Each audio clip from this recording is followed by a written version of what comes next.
আসসালামু আলাইকুম ওয়া রাহমাতুল্লাহি ওয়া বারাকাতুহু। রোজা একটি গুরুত্বপূর্ণ শারীরিক এবং আত্মিক ইবাদত।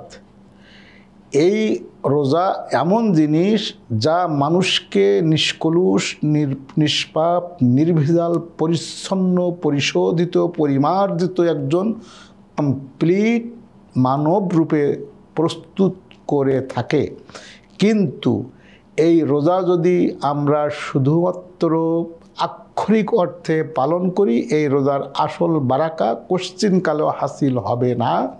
তাই তো বুখারী, মুসলিম শরীফ সহ প্রায় সকল সহিহ হাদিসের কিতাবে আল্লাহ সুবহানাহু ওয়া তাআলার প্রিয় হাবিব বিশ্বনবী সাল্লাল্লাহু আলাইহি ওয়াসাল্লাম ইরশাদ করেছেন, মান লাম ইয়াদা কাওলা যুর ওয়াল আমালা বিহ, যদি কেউ মিথ্যা কথা, মিথ্যা কাজ, বাজে কথা, বাজে কাজ, অশ্লীল কথা, অশ্লীল কাজ, বেহুদা কথা, বেহুদা কাজ, অপ্রয়োজনীয় কথা, অপ্রয়োজনীয় কাজ যদি কেউ বর্জন না করে, তাহলে শুধুমাত্র খাদ্য এবং পানীয় বর্জন করা আল্লাহর কোনো প্রয়োজন নেই।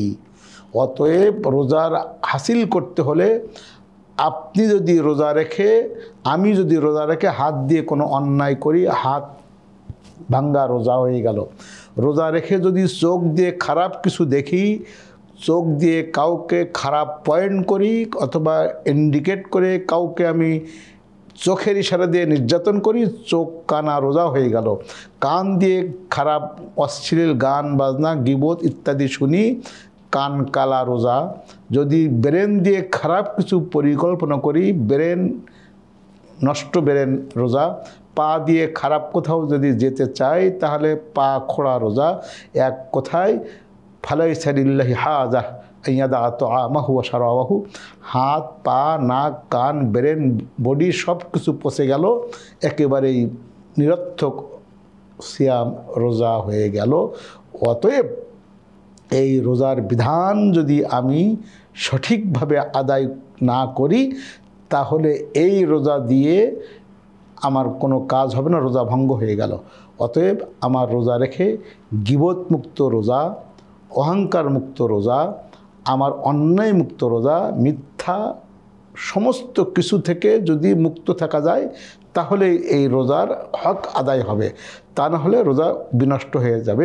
এমনি কতিপয় কার্যক্রমে রোজা ভঙ্গ হয়ে যায়, সেটি মাসলা মাসাইল কিছু আছে যেগুলো একেবারে আমি খাদ্য খেয়ে ফেললে রোজা গেল, এরপর মুখ ভরে যদি আমার একেবারে কোনোভাবেই যদি আমি কোনো অন্যায় কিছু করে থাকি, এক কথায় রোজা ভঙ্গের অনেক মাসলাগত কারণ আছে।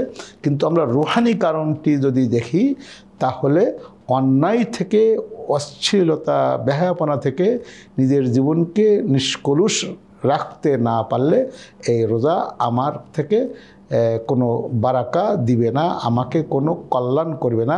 এই রোজার মাধ্যমে আমি আল্লাহর কাছে নাজাত পেতে পারি না।